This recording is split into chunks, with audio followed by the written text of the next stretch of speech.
Hello viewers, আসসালামু আলাইকুম ওয়া রাহমাতুল্লাহ। দেখতে পাচ্ছেন আমরা একটা পেন কাটিং সেলোয়ার নিয়ে আসছি। ওই পাটটা সমান না, তাই আমরা যে মাথাটা সমান আছে ওই মাথাটা রেডি করলাম। রাবারের জন্য আগে মার্ক করে নিচ্ছি।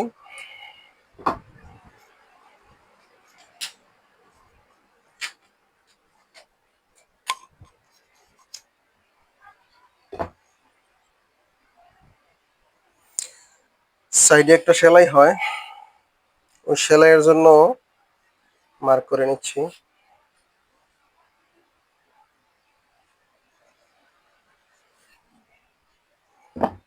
আমরা মাপ দিয়ে দিচ্ছি 38.5 সেলোয়ারের লম্বা,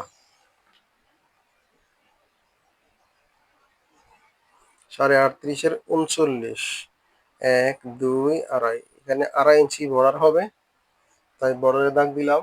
হাই হচ্ছে 16.5, 16.5তে দাগ দিলাম। আমরা মার্কগুলা করে নিচ্ছি, আপনারাও এইভাবে সঠিকভাবে মার্কগুলা করে নেবেন।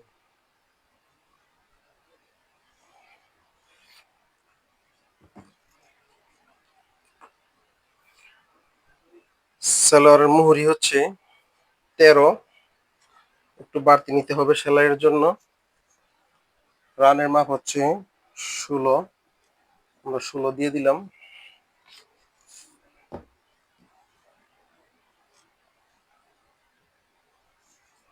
এখন হচ্ছে আমাদের হাইয়ের শেপটাকে দিয়ে দিতে হবে। আমরা হাইয়ের শেপ দিয়ে দিলাম। এখন আমরা রানের লুজটাকে দিয়ে দিতে হবে। দেখতে পাচ্ছেন আমাদের সালোয়ারের মার্ক করা হয়ে গেল।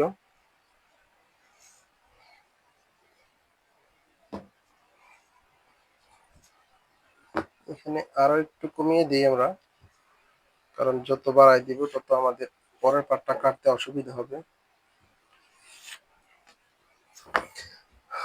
আমাদের মার্ক করা হয়ে গেল, এখন আমরা কেটে নিচ্ছি।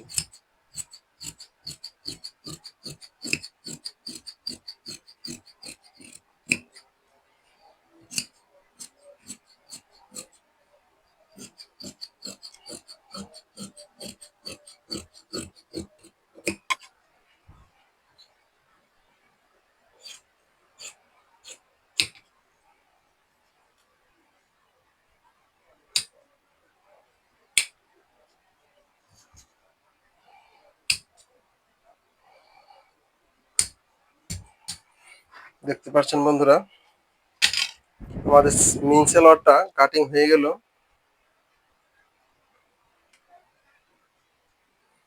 দেখতে পাচ্ছেন বন্ধুরা, আমাদের সালোয়ারের ছোট কলিটাকে কেটে নিচ্ছি।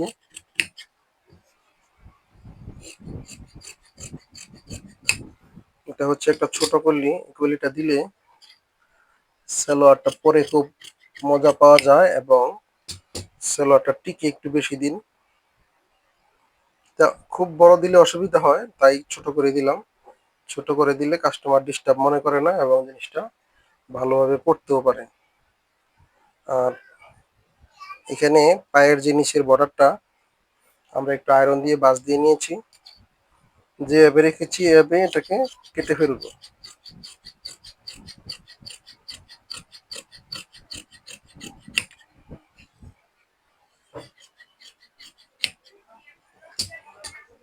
দেখতে পাচ্ছেন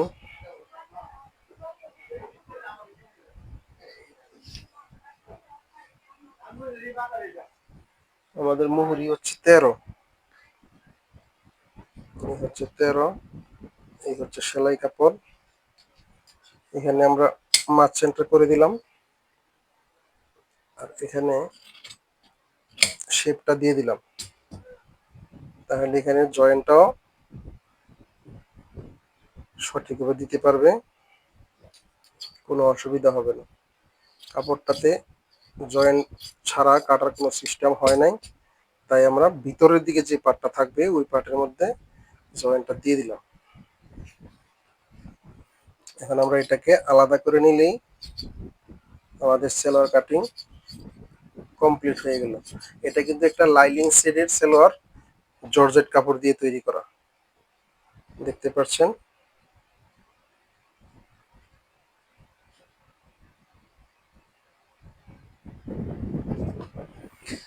দেখা হচ্ছে পরবর্তী ভিডিওতে। আসসালামু আলাইকুম ওয়া রাহমাতুল্লাহ।